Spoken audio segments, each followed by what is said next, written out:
प्रबुद्ध मीडिया जनों को मेरा नमस्कार। पिछले 4 दिन से जो प्रदेश में मूसलाधार बारिश हुई है और उसके कारण जो तबाही हुई है उसका मंजर देखा नहीं जाता। सब तरफ हाहाकार है, चीत्कार है। आने को जाने चली गई, सैकड़ों मकान क्षतिग्रस्त हुए, सड़कें, पेयजल योजनाएं, बिजली के ट्रांसफार्मर्स, तारें, इनके नुकसान की आंकलन करना कठिन है। कुल्लू मनाली लाहौल स्पीति से लेकर के सुदूर ऊना तक, सिरमौर से लेकर के चंबा तक सब तरफ यही स्थिति है। ऐसे में भारतीय जनता पार्टी का प्रत्येक कार्यकर्ता प्रभावित परिवारों के प्रति संवेदना भी व्यक्त करता है और उनके साथ खड़ा है। हिमाचल प्रदेश की वर्तमान सरकार को हमने डे फर्स्ट पर यह वचन दिया, विश्वास दिया कि इस त्रासदी के समय पर हम सब लोग सरकार के साथ खड़े हैं, कंधे से कंधा मिलाकर के काम करेंगे। भारतीय जनता पार्टी के माननीय राष्ट्रीय अध्यक्ष श्री जगत प्रकाश नड्डा जी ने निरंतर हमें निर्देश दिए हैं कि पार्टी का प्रत्येक व्यक्ति और समाज के साथ इस त्रासदी में खड़ा रहना चाहिए और हमारा कार्यकर्ता लगातार जनता के साथ है। माननीय प्रधानमंत्री श्री नरेंद्र भाई मोदी जी स्वयं माननीय मुख्यमंत्री जी से संवाद करते हुए सारी स्थितियों के ऊपर नजर बनाए हुए हैं। नेता प्रतिपक्ष श्री जयराम ठाकुर जी सभी स्थानों पर जाकर के जो नुकसान हुआ है उसका आंकलन भी कर रहे हैं और जनता के प्रति संवेदनाएं व्यक्त करते हुए उनके दुख में भागीदार बन रहे हैं। माननीय अनुराग ठाकुर जी केंद्रीय मंत्री, वो भी लगातार हिमाचल प्रदेश के साथ जुड़े हुए। मैं स्वयं भी और हमारे सभी विधायकगण और विधायकगण सब लोग इस काम में जुटे हैं, पर त्रासदी बहुत गहरी है और इसके जख्म भरने में समय लगेगा। चंद मामलों में सरकार को और हम सबको मिलकर के तेज गति से काम करना होगा। बिजली की रेस्टोरेशन, कम्युनिकेशन की रेस्टोरेशन, सड़कों की, पेयजल योजनाओं की रेस्टोरेशन, इनको प्रभावशाली तरीके के साथ करना होगा ताकि जहां जहां पर और कहीं दुर्घटना हुई है, जो कम्युनिकेशन के अभाव में आप तक, मीडिया तक, सरकार तक, हम तक नहीं पहुंची है, वो पहुंच सके। हमने 2 हेल्पलाइन नंबर पार्टी कार्यालय में शुरू किए थे। पिछले कल तक लगभग 1000 फोन कॉल्स हिमाचल प्रदेश के विभिन्न हिस्सों से उसमें आई हैं। जो कंप्लेंट्स आई हैं उनको सरकार के द्वारा जारी किए गए जिलाधीशों के संबंधित नंबरों के ऊपर और भारतीय जनता पार्टी के उस जिला के और उस विधानसभा क्षेत्र के नेताओं पर प्रेषित की है मदद की दृष्टि से। और हम आशा करते हैं कि प्रशासनिक अधिकारी भी उन सभी कंप्लेंट्स को गौर करेंगे, और ये भी हो सकता है संभवतः उनके पास वो कंप्लेंट्स पहले भी आई हो। मैं एक घटना कुमारहट्टी की आपके सामने रख रहा हूं।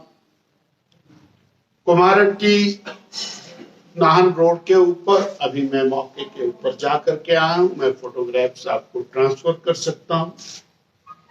जिस विकराल स्थिति के अंदर चट्टाने, 100 से ज्यादा चील के पेड़ एक लख्त आए और नीचे के मकानों के ऊपर पहुंच गए, वहां बहुत भयावह स्थिति इस समय बनी। 20-22 लेबर के आदमी उस घर से बाहर निकल गए जान बचा के। उनका सामान उस घरों में दफन हुआ है। एक घर ऐसा है जो बैठने के कगार पर खड़ा है, और ऐसे अनेक नुकसान वहां हुए हैं। उन पड़ोसियों का कहना है कि जो कंस्ट्रक्शन चल रही है किसी बड़ी कंपनी की, उनके द्वारा यह सब क्रिएट किया गया मैन मेड डिजास्टर। वहां पर भी प्रशासन को इमीडिएट मदद करने की जरूरत है। मैंने जिलाधीश सोलन महोदय से व्यक्तिगत बात करके उनको भी सारे फोटोग्राफ्स भेजे हैं। सोलन के शांति क्षेत्र में जो भयावह घटना हुई है वह बहुत चिंतनीय है। एक लख्त चट्टानों का आना, पानी का आना, अनेक घरों का जमीन दोज हो जाना, ये शहर के अंदर हमारे जीवन की पहली घटना है। अनेक बार मकान तो गिरे, परंतु वो किसी ना किसी कंस्ट्रक्शन लैब्स इत्यादि के कारण गिरे होंगे, किसी असावधानी के कारण गिरे होंगे। पर ये जो मकान गिरे हैं ये तो वर्षों से एज इट इज खड़े हुए। ये बहुत चिंता का विषय है। हमारा जन्म यहाँ पर हुआ, तब से लेके आज तक हमने इस प्रकार की घटना नहीं देखी है।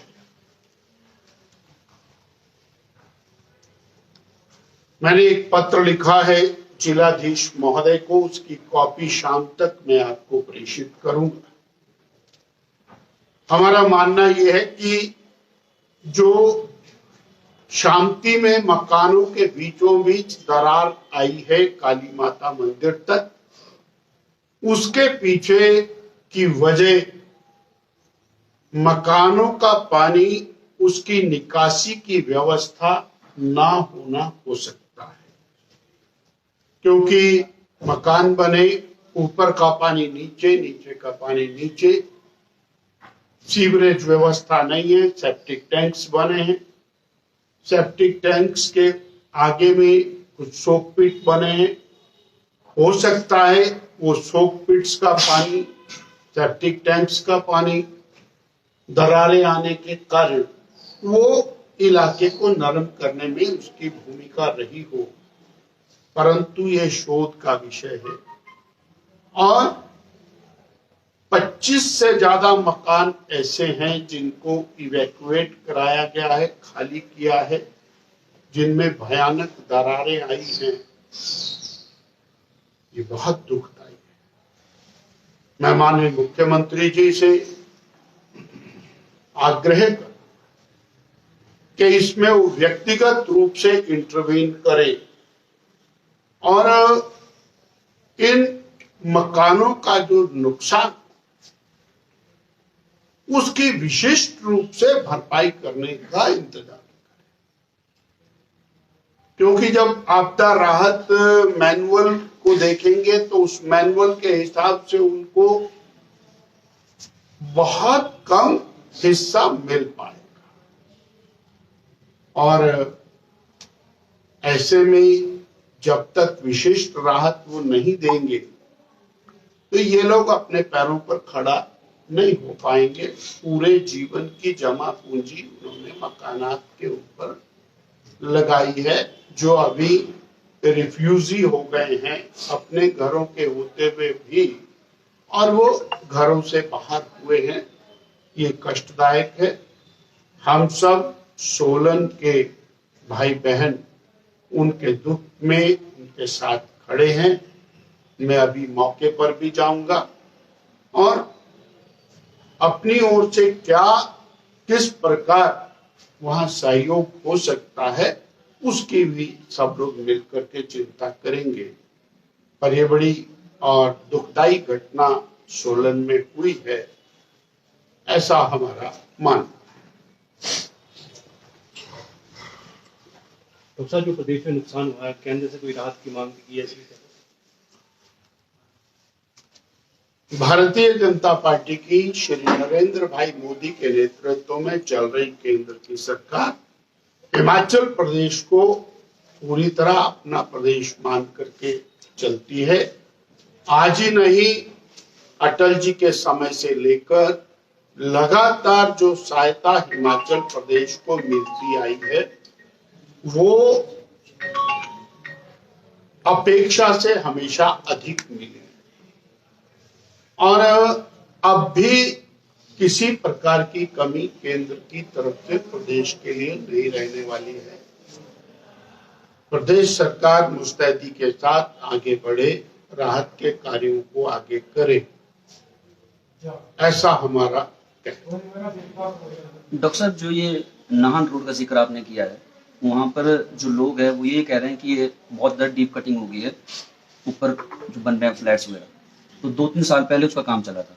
तो सर उस समय क्यों सरकार और प्रशासन चुप्पी साध रखते कि ऐसी डीप कटिंग हो गई, अपनी लैंडस्लाइड नीचे आ गया पूरा? लोगों में बहुत विरोध था, मैं भी गया था वहाँ पिछले कल जब हुआ था वो। मैंने तो शब्द प्रयोग किया, मैन मेड डिजास्टर, आपने सुना। तो वो हम सब लोगों को मिलकर इस बात की चिंता करनी पड़ेगी। सब, आज की सरकार हो, पिछली हो, अगली हो, इसमें जब कुछ हो रहा है तब हम चिंता नहीं करते, जब दुर्घटना हो जाती। ये वही साइट है जहां पर वो बिल्डिंग गिरी थी और 13 फौजी जिसमें 10 गए थे, वो जवान कमांडो थे सारे, इतनी बड़ी त्रासदी हुई थी। तो वहां जो स्ट्रेटा है उसकी भी चिंता करनी चाहिए। ये डॉक्टर साहब, एक भय बना हुआ है लोगों में, क्योंकि नुकसान तो हुआ ही है घरों का। जिनके घरों की इंश्योरेंस नहीं है वो डरे बैठे हैं कि अब हमारा क्या होगा, उनके लिए क्या कहेंगे? मैंने तो यही कहा कि अगर इंश्योरेंस है या नहीं है, दोनों सूरत में वो लोग बेघर तो हुए, और ऐसी स्थिति भगवान ना करे किसी के साथ भी हो, जिसने अपने जीवन की सारी पूंजी लगा दी, बैंकों का लोन लेकर के लगा दिया, आज वो सड़क के ऊपर है। तो बड़ा चिंता है। समाधान इसका इमीडिएटली बताना तो कठिन है। आज की डेट में तो उन्हें राहत पहुंचाने का सवाल है। तो भाजपा के कार्यकर्ता किस तरह जो है लोगों की सेवा में जुटे हैं, इस आपदा की स्थिति में किस तरह की राहत पहुंचा रहे हैं, किस तरह के कार्य कर रहे हैं? यथा स्थान यथा आवश्यकता भाजपा का कार्यकर्ता पहुंचा रहा है और आगे भी पहुंचाएगा। जैसे उदाहरण के लिए परमाणु के अंदर लगभग 200 से अधिक प्रवासी, उनको स्थान पर स्थापित करना, उनके लिए चिंता करना। इसी तरह ऊना के अंदर भारतीय जनता पार्टी का कार्यालय ही प्रवासियों के लिए खोल दिया गया, वहां पर लंगर लगा दिया गया, व्यवस्था कर दी गई। जहां जहां ऐसा लगता है कि और स्थानीय लोगों को मोटिवेट करना है, उनको आगे करके उनको लगाने की बात है, तो भाजपा पूरी तरह से समाज की इस कड़ी में साथ खड़ी है और कहीं पीछे नहीं।